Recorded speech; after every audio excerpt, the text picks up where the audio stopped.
Yo YouTube, what is going on? How's everybody doing today? If you are new to the channel, this is the Jeepin' Daily channel.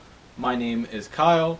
In today's video, we're going to be talking about some reasons why you should buy a Jeep Cherokee XJ, which, if you did not know, that was produced from 1984, I believe, or maybe 83. I think it was 1984 to 2001, and then they killed it off for like 15 years.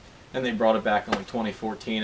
So we're going to be talking about the 1984 to 2001 model because that's the best Cherokee in my opinion. But let's dive right in to today's video with reason number one, and we'll hit the road for that one. So guys, getting into today's video, reason number one to buy a Jeep Cherokee XJ is that they're fairly cheap. You can find them. Prices range all over depending on what people are asking. My 5-speed one was completely stock when I got it and had 197,000 miles on it, I believe. And I paid $1,700 for it. As you also know, I just recently purchased a lifted Jeep. That one's a 98 with 231,000 miles, and it needed some work and came with an extra motor, and I paid $1,000 for that. My first Cherokee, if you go way back before I even started making these vlogs, when I was first uploading just off-road videos, if you go way back then, I had an 89 Cherokee Limited that my dad bought for $600. And not one more example for how low they go. My dad bought a red Cherokee for my brother for $300, and that just needed the valve cover gasket put on and the valve cover put on, and it had rust in the floors, which he ended up fixing. My brother ended up just fixing, which that was in my last video. But anyways, that just goes to show that you can get them for fairly cheap. You can get a fully built one, like different axles, lockers, gears, a big lift, all this extra stuff for you could spend anywhere from $3,000 to $6,000 on one. So reason number two to buy a Jeep Cherokee is that they make great daily vehicles. You can get them in a 2-wheel drive option, a 4-wheel drive option. I'll get into that later. But with the 4-wheel drive option being that wintertime, you can basically drive it all the time. So you can take it in summertime because you can put it in 2-wheel drive, and if it snows, you can put it in 4-wheel drive if need be. It has that option there, and they have plenty of room to sit people and lug whatever luggage around you need, or whatever bags you have, or tires, and you can get trailer hitches for them, and you can tow stuff with it because they make a pretty good amount of torque for what they are, and it's just a nice small compact SUV. So following that these Jeeps are great daily drivers, they're also pretty freaking reliable. My Jeep has almost 208,000 miles on it, and for the 10,000 miles that I've owned it, about 9,000 of them miles it's been lifted and on bigger tires. And I beat the shit out of this Jeep. I'm not gonna lie, I beat on this thing pretty hard. But all that I've had to replace was I had to replace the drive shaft, and I've replaced so many U-joints in the drive shaft because I break them, because I do burnouts. But that has nothing to do with it being reliable because I broke that. So since I've owned it, the only thing that's gone wrong with this Jeep is that the windshield's cracked, and I think it's rusted up here, so when it rains hard or snows or anything, when the snow melts or when the rain hits hard, it starts to leak in, and it gets all over my steering wheel, my seat, and my floor, and it also gets on my door. Also, that my regulator is stripped in my driver's side door, so I have to use pliers to put my window up because that caused the handle to actually break on it. But other than that, the only drivable reliability issue I had was that my starter went out. So it was $60 to fix that, and it's at the bottom of the motor, and with it being lifted, I just crawled under there, screwed off a couple nuts, bolts, whatever, took them off, replaced the starter for 60 or 80 bucks.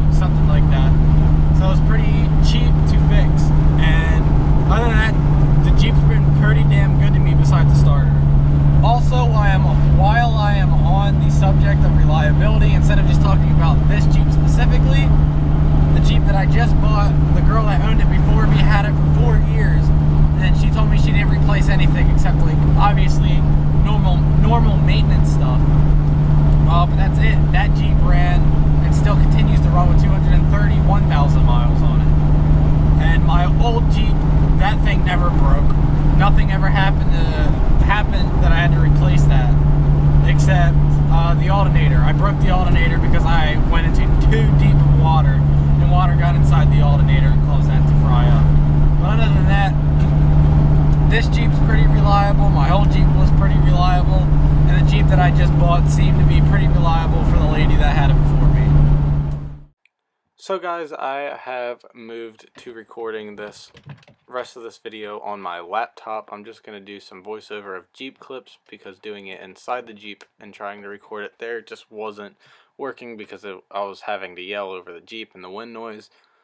But getting into thing number 4 on why to buy a Jeep Cherokee is that they're cheap to maintain. So basically, because it's an American-made vehicle and it's not something that's super rare, you see many of them on the road, and you see many of them on Craigslist as part outs or in junkyards, and there's plenty of Jeep junkyards all throughout the US. So parts are cheap to come by. I don't know if I said that. It's because it's also an American-made vehicle, so parts don't have to be shipped in from other countries. You can also, your neighbor or 2 houses down, they probably have a Jeep sitting in their backyard that they would sell to you very cheap, or that you can take parts of, buy parts off of from them. So it's pretty, like I just said, it is pretty cheap to maintain for that reason, and they're also very easy to work on because it's an American-made vehicle and it is older, so everything's easy to get to and there's not many things holding other things together. So guys, getting into thing number 5 on why to buy a Cherokee is that it has a very, very wide variety of modifications you can do to this vehicle. There's many different companies out there that make so many different parts for these. If you want to do long arm lift kits, you can do long arms. You can do adjustable control arms. You can keep short arms on it. There's sway bars, track bars. You can disconnect sway bars, wheels, gears, lockers, axles, front rear bumpers, roof racks, lights. There's also turbocharger kits, supercharger kits, and there's so much room under the hood of these vehicles that you can drop a V8 in there, and there's probably kits out there for the diesel swaps because there's definitely plenty Cherokees with diesel motors in them, so there's probably kits to do that, but you can put a diesel motor inside of a Cherokee if you wanted to, so there's just so much you can do with a Jeep Cherokee at little cost and little pain on your wallet or bank account.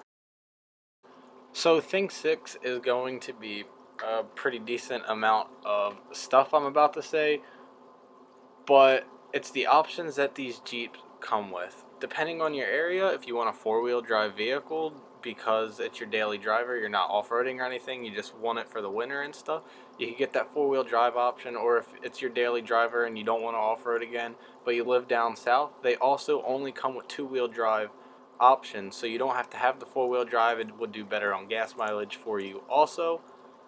So you can get it with that, and if you want a Jeep but you don't know how to drive stick shift, they come with the automatic option, or you can get it with the 5-speed manual, which is what my Jeep currently has. My 95 has a 5-speed in it, and I didn't want it any other way. It's 5-speed and 4-wheel drive. These Jeeps also come with 2 different types of transfer cases. The NP231, which has 2 high, neutral, 4 high, and 4 low. Or you can get the NP242, which is a little weaker of a transfer case than the 231, but that has 2 high, 4 high, 4 low, neutral, and also has a part-time 4-wheel drive option.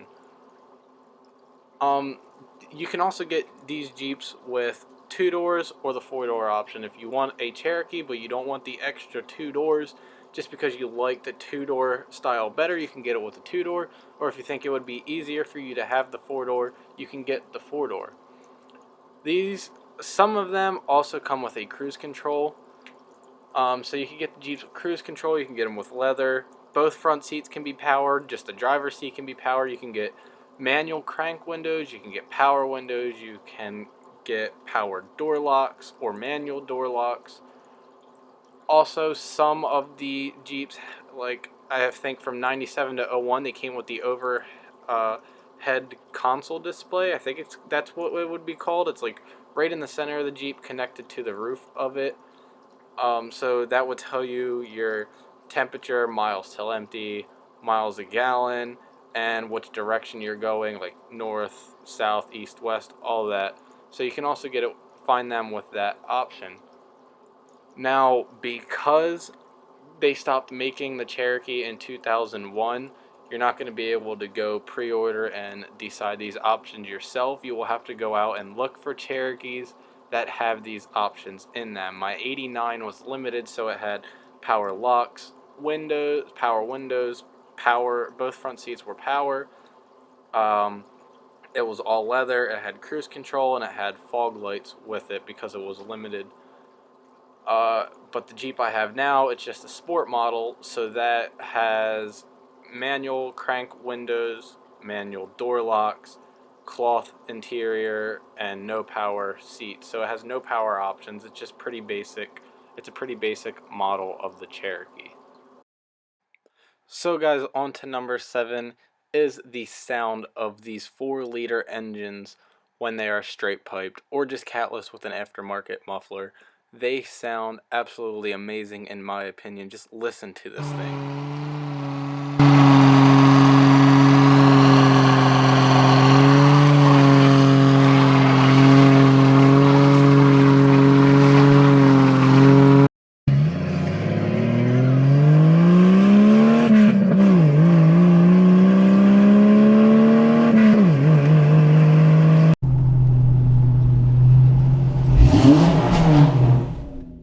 Now it does have a little bit of a raspy sound, but in my opinion it sounds just exactly like a Cummins without the turbo spool or obviously the black coal.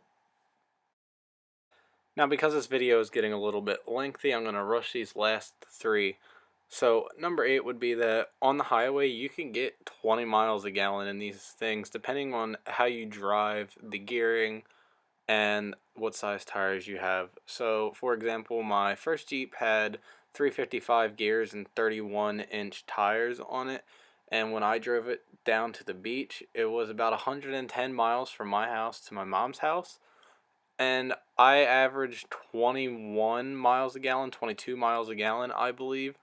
And in my current Jeep, though, with the 33s, I averaged right around 15, and that's just my 20-minute work commute with a little bit of highway in between.